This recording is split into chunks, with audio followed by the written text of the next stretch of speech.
selamat sore Sobat Aksi Nyata. Balik lagi sama aku nih, Laras Tahira di podcast Aksi Nyata dari Kamu Untuk Indonesia. Jadi bakalan nemenin kamu beberapa saat ke depan dengan topik yang menarik pastinya. Tapi sebelum kita mulai, Laras mau ngingetin jangan lupa untuk di-share nih videonya ya. Karena kita tayang di beberapa platform. Kita tayang di Instagram, Facebook, Twitter, dan juga YouTube Partai Perindo. Semuanya di @partaiperindo. Terus kita juga hadir di RCTI Plus, Okezone, Sindonews, inews.id, dan juga di website Partai Perindo. Jadi untuk sore hari ini kita memiliki tema yang menarik nih. Dari kemarin kayaknya banyak banget seliweran di social media ya. Kalau katanya sih 2024 ibu kota udah fix bakalan pindah ke Nusantara nih. Jadi gimana nasib Jakarta setelah bukan lagi menjadi ibu kota negara? Jadi sore ini kita bakal bahas hal tersebut dengan bintang tamu spesial kita. Jadi beliau ini adalah Wakil Ketua Bidang Perindustrian dan juga Perdagangan DPW Partai Perindo DKI Jakarta. Ada Bang Indrawu sore hari ini. Selamat sore Bang. Selamat sore. Kayaknya lagi sibuk-sibuknya nih Bang Indra nih. Iya. Jadi kegiatan lagi ngapain aja nih Bang? Saat ini kita masih sosialisasi buat Partai Perindo ke masyarakat ya.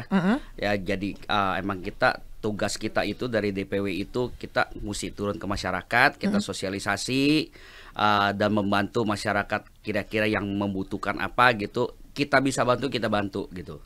Yes, jadi 2023 kan memang kayaknya lagi sibuk-sibuknya banget lah sampai nanti tahun depan gitu ya, apalagi ditambah dengan perpindahan ibu kota Indonesia ke Kalimantan Timur ya, Bang.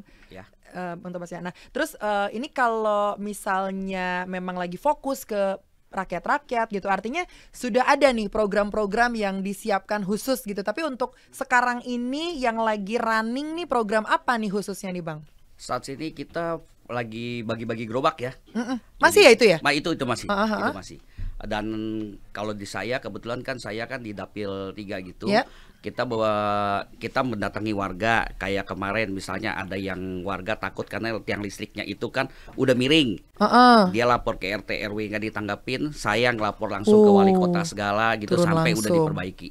Oh luar biasa. Berarti kalau sekarang ada masyarakat yang ingin mengeluhkan itu bisa ngobrol lah sama teman-teman dari DPW ya gitu ya. Bisa. Nah ini sebelum kita lanjut nih ya untuk membahas mengenai topik kita sore hari ini, mungkin ini buat teman-teman milenial dan juga Gen Z yang lagi menyaksikan nih, terus tadi juga sudah mendengar kesibukan dari Bang Indra yang lumayan banget gitu ya Bang Indra ya, sekarang ya lagi sibuk-sibuknya banget. Tapi mungkin kalau kita flashback pada saat itu yang membuat Bang Indra ini memutuskan untuk oke, kita gabung di politik nih gara-gara apa sih? Apa karena memang perhatian kepada lingkungan sekitar kah atau ajakan teman kah? Ini kan untuk referensi anak-anak muda nih yang mungkin pengen coba terjun ke politik gitu. Saya sih cuman lebih tergerak aja ya, karena selama ini kan saya kan di sosmed itu aktif, kita ngomongin politik. Cuma saya berpikir kalau kita cuma ngomong di sosmed doang, tapi kita nggak terjun ke politik, nggak ada gunanya. Bener. Jadi makanya saya tujuan politik, saya milih Partai Perindo karena saya ngikutin Partai Perindo itu dia benar-benar membantu rakyat miskin, dan saya lihat di Twitter segala juga dewan-dewannya juga kerja oke gitu. Jadi makanya saya pilih Partai Perindo. That's why kita punya tagline aksi nyata tuh karena emang benar-benar dilakuin gitu ya. Betul. Mbak Indra ya. Tapi memang kalau kita flashback lagi nih Mbak Indra, memang dari dulu seneng gabung ke organisasi. Jadi emang suka rame-rame gitu apa gimana sih? Enggak. Emang enggak? Jadi fokus sekolah aja udah? Saya fokus itu ya bisnis, karena kan saya wira swasta kecil-kecilan. Cuma karena saya mengenal mulai mengenal sekitar tahun 2007 lah saya mulai mengenal, saya aktif di Facebook, saya mulai mengenal teman-teman yang di politik. Tertarik kayaknya tertarik gitu. Akhirnya memutuskan masuk. Digabung di Perindo sendiri di tahun berapa? Saya bergabung di Perindo baru tahun kemarin ya. Baru setahun ya? Ya karena kan saya lebih awal itu kita memantau dulu mana yang bagus, baru saya masuk gitu. Ya bagus lah daripada asal milih gitu ya. Jadi emang di research dulu gitu ya Bang Indra ya. Nah ini balik ke topik kita nih ya teman-teman ya. Di akhir-akhir ini gitu banyak banget seliweran di sosial media kalau per tahun 2024 status ibu kota negara di Jakarta ini akan resmi dicabut dan akan dipindahkan ke Nusantara begitu ya. Nah kalau kita kan anak muda nih kayaknya kayak Emang segampang itu ya. Terus kayak banyak banget nih apa-apa yang terkait dengan ibu kota, nah semuanya ada di Jakarta gitu. Nah kalau tanggapan Bang Indra sendiri tentang hal tersebut seperti apa? Bener sih bagi saya nggak ada masalah ya. Gak ada masalah, Nggak ada setuju-setuju masalah. aja. Setuju aja. Cuma kadang-kadang kan gengsi kita itu lebih Iya, kepake kan. itu Misalnya banget. sekarang kita tinggal di mana, Jakarta. Oh, kita bilang kita di ibu kota. Iya. Nanti kita udah beda Kita gitu. jadi orang daerah nanti. Betul. Iya loh, karena Iya. anak kotanya sekarang udah pindah ke Kalimantan Timur sana gitu. Jadi kita yang di Jakarta ini anak daerah. Betul. Terus apalagi nih yang menurut Bang Indra kayaknya emang harus cepet-cepet deh. Karena ini kayak termasuk yang buru-buru gak sih 2024? Kalau kita lihat sekilas sih emang terlihat buru-buru ya. Cuman kan saya rasa ini konsep ini nggak mungkin presiden ini 1-2 tahun dipikir dadakan langsung dia pindahkan. Pasti sebelum presiden Pak Jokowi juga pasti udah ada pemikiran kalau ibu kota ini emang harus dipindahin gitu. Karena kan kita tahu Jakarta itu kan udah sangat macet gitu, udah crowded banget. Udah gitu kan pemerintah juga berpikir kan belum banjirnya, belum demonya gitu. Jadi makanya saya rasa ibu kota dipindahin ke luar Jakarta oke lah. Oke. Kalau ngomongin macet kan beberapa tahun lalu juga Indonesia masuk ke peringkat 3 ya. Peringkat 3 termacet sedunia loh. Sedunia. Semoga sih sekarang berkurang ya. Dan sempat juga masuk di berapa pokoknya tingkat di atas-atas deh kota dengan oksigen terburuk lah gitu ya. Dan itu masuk di dunia juga. Jadi memang salah satu keputusan yang tepat adalah memindahkan ibu kota ini ke luar provinsi, bahkan luar pulau gitu, nggak di Pulau Jawa lagi. Tapi ribet kan maksudnya kalau kita berpikirnya akan repot banget gitu. Dan meanwhile di Jakarta memang sudah terlalu banyak masalah, sudah disebutkan juga tadi sama Bang Indra. Tapi apakah bisa beres begitu aja nih Bang Indra? Dan apakah banyak penduduk Jakarta yang akan automatically pindah ke Nusantara dan mengurangi kepadatan penduduk di sini lah seperti itu? Saya rasa buat instansi nggak mungkin ya. Kita akan step by step dan beberapa negara di dunia pun ada yang pindahin ibu kota juga nggak mungkin kita kemacetan langsung pindah ke sono, nggak mungkin. Jadi kita tahun 2024 ini kita pindah itu juga pasti akan sedikit-sedikit itu pindah masing-masing dan nggak mungkin langsung digabruk pindah gitu. Step by step nggak mungkin nggak. Karena kan sekarang kalau kita lihat gini ya, begitu 2024 mau dipindahin itu PNS saja udah pada ada yang komplain gitu, kita nggak mau pindah lah begitu. Itu kan masih ada pertentangan. Tapi nanti lama-kelamaan pasti akan Jakarta penduduknya akan berkurang, kemacetan akan berkurang gitu. Karena lebih banyak nanti akan fokus ke sono. Iya. Termasuk kalau ngomongin ini ya, tren-tren anak muda, tren fashion, mungkin kita akan lebih mengarah ke sana mungkin ya, gak tahu juga kan, kita belum menjalaninya gitu ya. Dan berdasarkan informasi juga nih, setelah tidak lagi menjadi ibu kota negara, Jakarta akan berfokus menjadi pusat ekonomi Indonesia gitu. Prosesnya pasti tidak akan secepat itu kan. Nah, tanggapan Bang Indra sendiri seperti apa? Kalau dibilang proses cepat apa enggak ya, sekarang ini kita pun udah Jakarta itu udah jadi pusat ekonomi. Sekarang kan yang kita pindahin itu kan pusat pemerintahan, bukan pusat ekonomi. Kayak misalnya nanti ada tren apa-apa pun belum tentu ini masalah mau fashion lah apa akan pindah ke ibu kota belum tentu gitu. Sama seperti kita lihat di Amerika ya, itu New York itu dulu kan pernah jadi ibu kota. Begitu dia pindah ke Washington DC, toh tetap tren semua itu ada di New York, bukan ada di Washington gitu. Jadi saya rasa kalau buat ekonomi sih nggak terlalu signifikan ya kalau bagi saya ya. Tetap Jakarta pusat ekonomi ya begitu aja gitu. Apalagi kan sebenarnya kalau ngomongin fashion itu culture ya, dan memang itu diciptakan oleh manusia-manusianya itu sendiri. Jadi kalau memang pusat pemerintahannya ada di Nusantara, kenapa enggak orang-orang ekonomi kreatifnya yang masih stay di Jakarta ini lebih mengembangkan lagi gitu ya Bang Indra. Jadi trennya tuh nggak bakalan hilang gitu loh. Sayang banget soalnya yang sudah dibangun sejauh ini terus tiba-tiba harus hilang gitu aja karena ngerasa kita bukan ibu kota lagi gitu yang di Jakarta, kayaknya salah besar seperti itu gitu ya. Tapi tentunya ada untung dan juga ruginya nih dengan pemindahan ibu kota negara ini. Kalau pandangannya Bang Indra seperti apa? Kalau saya bilang sih lebih banyak untungnya ya. Karena ya udah pasti macet berkurang. Betul, aduh itu lagi. Polusi berkurang. Kepadatan penduduk juga pasti akan berkurang. Dan udah pasti udah gitu demo-demo juga akan berkurang. Pindah Gitu. ke sana semua. Karena pindah ke sana semua.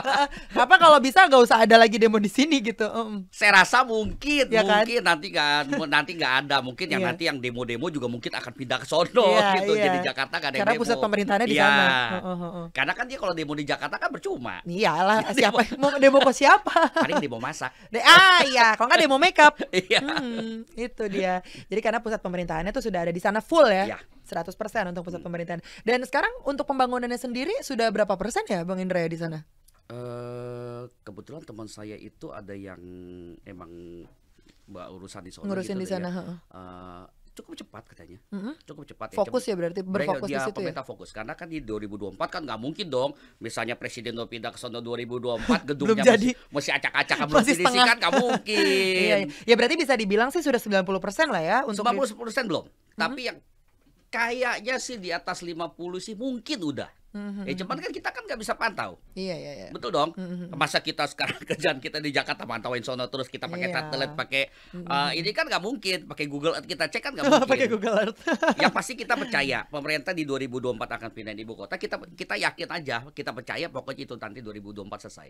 Yes, 2024 ya. Masih ada waktu sekitar Setahunan 10 lah. bulan. Ya. 10 bulan untuk mengklaim Ya. kita anak kota. Kan 2024 kan ada 12 bulan. Oh iya, belum tentu Januari juga ya. Betul. Benar-benar masih ada waktu setahun lagi lah.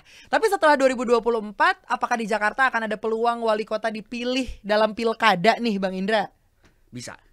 Makanya gini ya, kalau Jakarta itu udah bukan jadi ibu kota, kontestasi politik itu mungkin gitu akan lebih bagus. Iya, Jadi nanti ada pemilihan wali kota gitu. Ya bisa jadi gitu nanti saya Indrawu jadi calon wali kota Jakarta Iya, Utara gitu. iya, iya. Kan berarti kan kita kan kalau nanti calon wali kota itu kan nggak harus PNS. Kalau sekarang kan harus PNS. Iya. Nanti kan seperti daerah lain. Kita nggak PNS juga bisa. Iya. Mbak Laras nanti juga bisa. Ya Wah. kan kita nggak tahu kan calon wali kota Jakarta Pusat gitu. Bang Indra nih ngasih harapan ya. Bisa. Saya jadi kepikiran nih. Kepikiran jadi ini tim sukses, maksudnya tim ses. Nanti tim ses kita banyak ya. Ya tapi ini banyak perdebatan lah kalau ngomongin hampir terbang nih. Ngomongin anak-anak mudanya lebih nih ya Bang Indra ya. Maksudnya aku mewakili anak-anak muda yang kayaknya mereka ini berpikir, waduh kalau Jakarta udah nggak jadi ibu kota nih agak susah nih buat bergerak nih tanpa melihat contoh New York dan juga Washington gitu ya. Yang memang ya sekarang juga orang-orang banyak kok yang sukses di New York gitu ya, nggak harus mereka ke Washington dulu. Jadi banyak anak-anak muda yang ngerasa kayak aduh nggak sebebas itu lagi nih kita kalau mau bergerak gitu, apalagi di bidang tertentu gitu yang memang membutuhkan ibu kota untuk bisa melakukan sesuatu gitu. Dibilang gitu nggak juga gini. Kita patokan sama negara terdekat aja Malaysia. Ya. Malaysia itu di tahun 99 itu kalau nggak salah ya, itu dari Kuala Lumpur pusat pemerintahan, biar ibu kota tetap Kuala Lumpur tapi pusat pemerintahan kan pindah ke Putrajaya. Iya. Itu gak ada masalah gitu. Mereka di Kuala Lumpur juga fine-fine aja. Jadi kalau misalnya kita berpikiran seperti itu kayaknya enggak terlalu jauh lah. Iya, iya. Betul. Jadi memang ya itu kalau pemikiran anak-anak mudanya kan pasti seperti itu ya. Karena selama ini yang kita tahu kan ibu kota di Jakarta segala macam terpusatnya di Jakarta. Mau ngapa-ngapain, mau upgrade kerjaan Jakarta, mau upgrade pertemanan Jakarta, upgrade link Jakarta. Jadi apa-apa tuh ya udah ibu kota. Once ibu kota dipindahkan seperti sekarang nih 2024 official ibu kota akan pindah ke Nusantara. Ini jadi kemana-mana pikirannya, apa gue harus pindah bedain plan ke depan dan segala macam. Banyak banget loh anak-anak muda yang berpikiran kayak gitu Bang Indra. Ya mungkin gini ya, anak muda berpikiran dia mau pindah kita mau pindah ke ibu kota. Ngerantau. Mungkin dia mau jadi PNS, dia mau kalau model kayak kita kan enggak. Kita udah stay udah enak, kita cari duit di Jakarta udah jadi pusat ekonomi, ya udah gitu. Kita mau apa lagi? Iya. Ya kalau kita nanti mau pindah ke ibu kota, kita kan jadi orang daerah di sana. Iya. Kita jadi transmigran. Bener juga. Tetap ngerantau juga ujung-ujungnya gitu ya.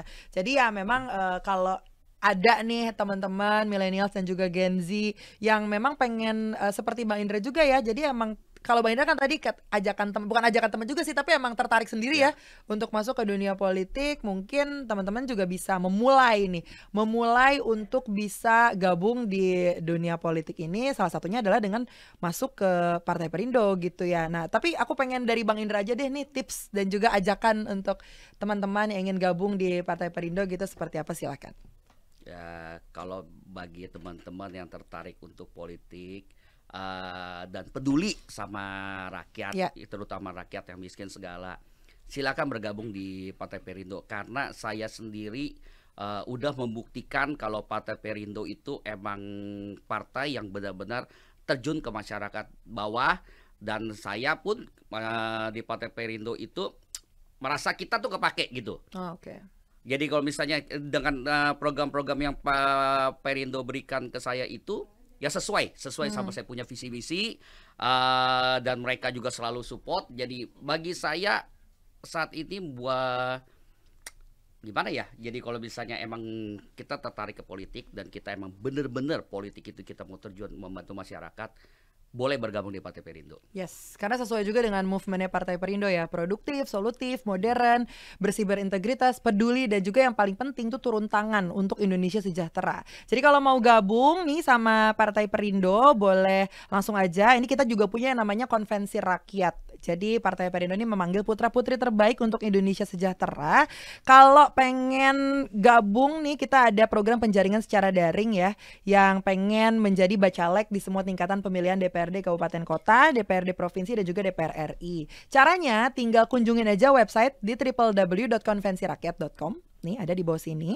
Dan kalau pengen join ke Partai Perindo, gabungnya kamu langsung masuk aja ke website di bawah sini, www.partaiperindo.com. Dan jangan lupa juga untuk download aplikasi Partai Perindo. Caranya tinggal nih scan aja barcode yang ada di layar ya. Dan tentunya teman-teman, terima kasih banyak buat kamu yang sudah menyaksikan podcast ini. Bang Indra, terima kasih juga sudah hadir. Ya, makasih. Semoga memberikan banyak insight nih buat milenials dan juga Gen Z, Sobat Aksi Nyata yang sedang menyaksikan. Dan terima kasih juga tentunya untuk Partai Perindo yang selalu bergerak dengan aksi nyata. Semoga Partai Perindo semakin sukses dan juga maju terus untuk Indonesia sejahtera. Salam aksi nyata dari kamu untuk Indonesia. Sampai jumpa lagi di episode selanjutnya. Laras Tahira pamit dulu ya. Dah. Marilah seluruh rakyat Indonesia, arahkan pandanganmu ke depan. Raihlah mimpimu bagi nusa bangsa, satukan tekad untuk masa depan. Pantang menyerah, itulah pedomanmu. Hentaskan kemiskinan cita-citamu, rintangan tak menggentarkan dirimu. Indonesia maju, sejahtera tujuanmu, nyalakan api semangat perjuangan. Dengungkan gema, nyatakan persatuan. Oleh Perindo, oleh Perindo.